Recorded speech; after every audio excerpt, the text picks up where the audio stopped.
Queremos agradecer, desde já, caro telespectador e internauta, a sua valiosa audiência para o capítulo de hoje.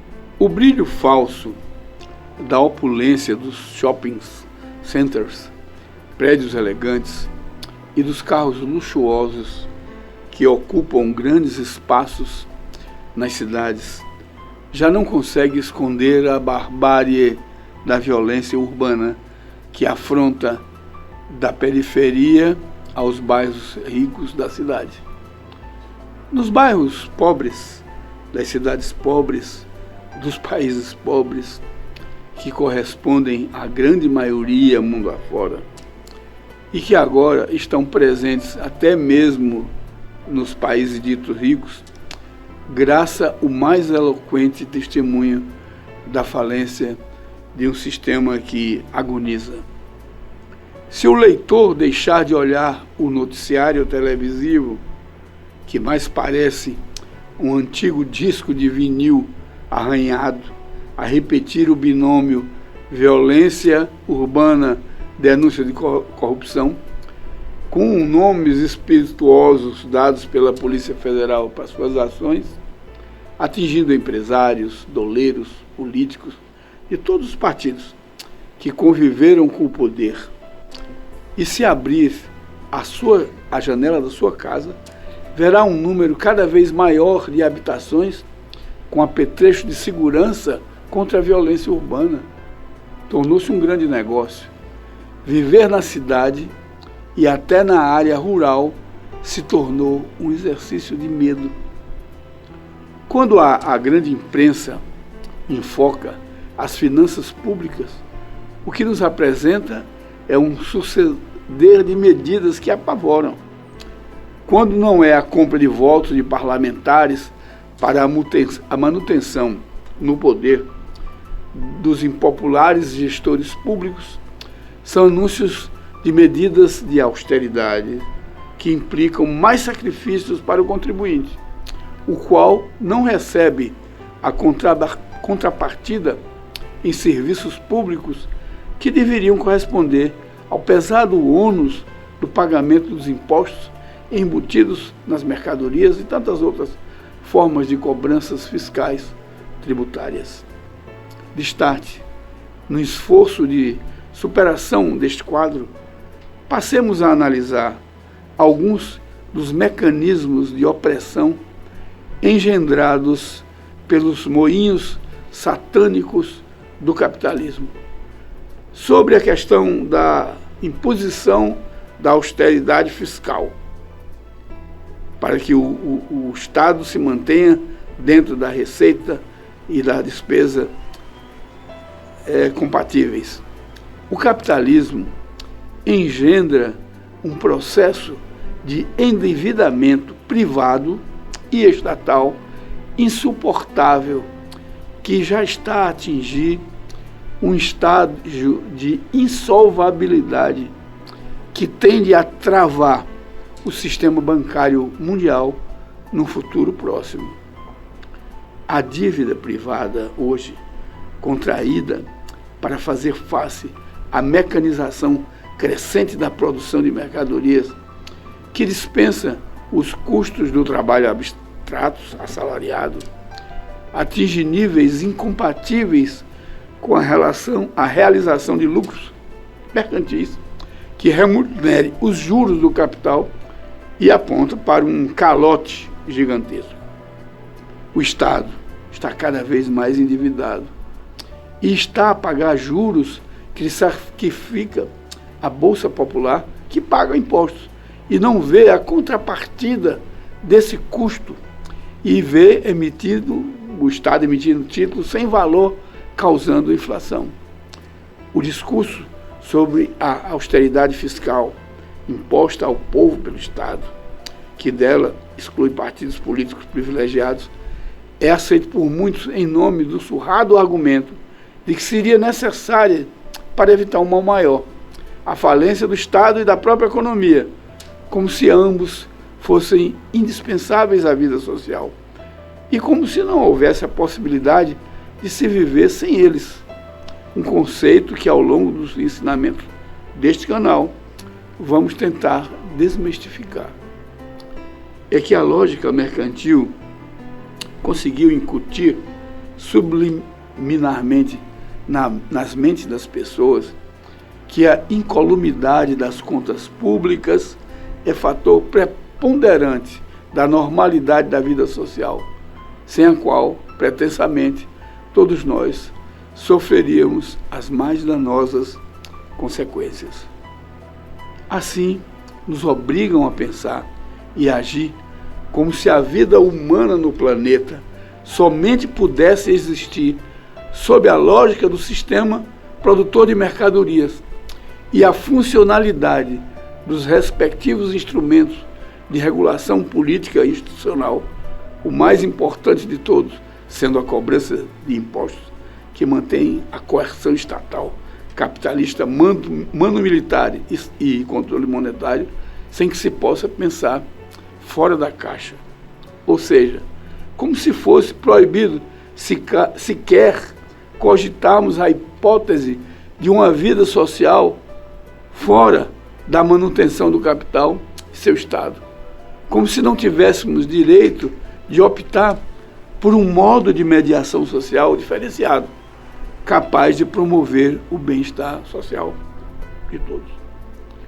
Se o Estado está falido, isso se dá em razão da depressão econômica, que é de onde ele tira o sustento, do saque feito pela corrupção político-empresarial, que é fator adicional, e como consequência dos juros de uma assombrosa dívida pública. Por que cabe ao povo pagar o pato por isso? Arcar com essas consequências?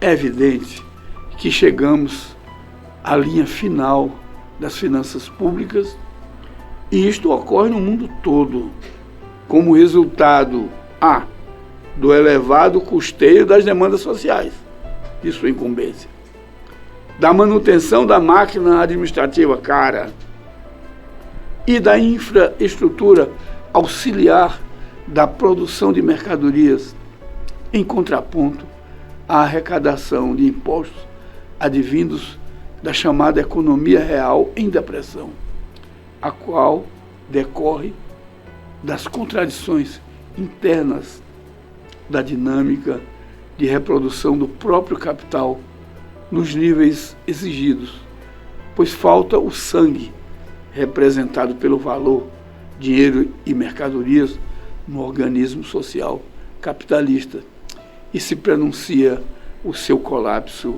inevitável.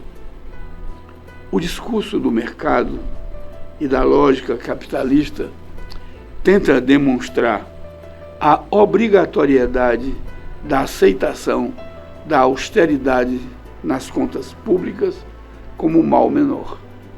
Jamais se admite que o sistema produtor de mercadorias tem de ser substituído por uma lógica de produção que negue todos os pressupostos até então admitidos como dogmas sacrossantos e inquestionáveis.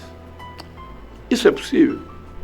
A resposta que lhe damos é que nenhum dos objetos que estão ao seu redor nesse momento, sua roupa, o alimento que se consome ou a consumir, a energia e a água fornecida e tantos outros bens de consumo, tem 1 grama sequer de dinheiro, mas ele se mete negativamente na sua vida e a destrói. A evidência dos fatos aqui narrados se sobrepõe à aceitação passiva dessa barbárie de que falamos e que pode ser evitada, bastando para isso que adotemos outro modo de produção, sem mercadorias e sem trabalho abstrato, tipo especial de mercadoria, o trabalho abstrato, e usemos todo o saber adquirido pela humanidade a seu favor e não contra ela. Vamos falar agora de uma outra questão. O mesquinho objeto teleológico da educação. Fator importante. Por isso, nós fazemos esse programa. Para educar de uma forma libertadora. Ora, o saber, em si é um ganho indispensável para a humanidade. Assim, o conceito pedagógico, educacional, assume grande importância social como instrumento da apreensão do conhecimento da ciência e tecnologia em todos os sentidos e utilidades sociais. Entretanto, como dissemos já em outro capítulo, a educação, sob a égide da sociedade da mercadoria, obedece aos ditames fetichistas, ditatoriais da forma valor e faz da pedagogia educacional um mero instrumento de realização da vazia finalidade de valorização do valor. A educação passa a ser algo que apenas serve aos interesses sociais autotélicos e segregacionistas do capital, pois aprendemos nas escolas conceitos que se constituem numa camisa de força que deseduca. Enquanto o saber tecnológico ministrado fica voltado para a produção do valor, o saber pretensamente humanista fica voltado para a positivação das categorias capitalistas, como se estas fossem o apanágio da correta construção do bem-estar social. Exemplo eloquente disto é a afirmação pedagógica de que o segregacionismo, trabalho abstrato, produtor de valor, no qual se opera a extração de mais-valia, seja fator de dignidade humana, tido inclusive como sinônimo de interação ontológica do homem com a natureza no sentido do seu sustento. Em setembro de 2011, o então ministro da Educação de Portugal, Nuno Crato, num acesso de sinceridade sobre a verdadeira função da educação nas escolas mercantis, mas sem atribuir qualquer sentido negativo, afirmou para uma plateia de educadores: por que vale a pena a educação? Deixem-me começar por um aspecto que pode parecer prosaico e materialista, e perante tantos idealistas como os que aqui estão, parecer materialista pode parecer mal. Estudar vale a pena para ganhar mais dinheiro. Eu acho que devemos dizer isso aos jovens. Ora, ele fez isso como uma crítica elogiosa. Salta aos olhos o equívoco conceitual do Nuno Crato, com mentalidade de Crasso, o homem mais rico da Roma antiga, uma vez que o saber tecnológico aplicado à produção de mercadorias, capaz de viabilizar o roubo do valor produzido pelo trabalhador, promove o descompasso entre forma e conteúdo social, que está na base da debacle capitalista atual. Ele teve a coragem de tirar a máscara que normalmente encobre o objeto teleológico da educação sobre o capitalismo. Ser mercadoria é estar voltada para a produção de mercadorias.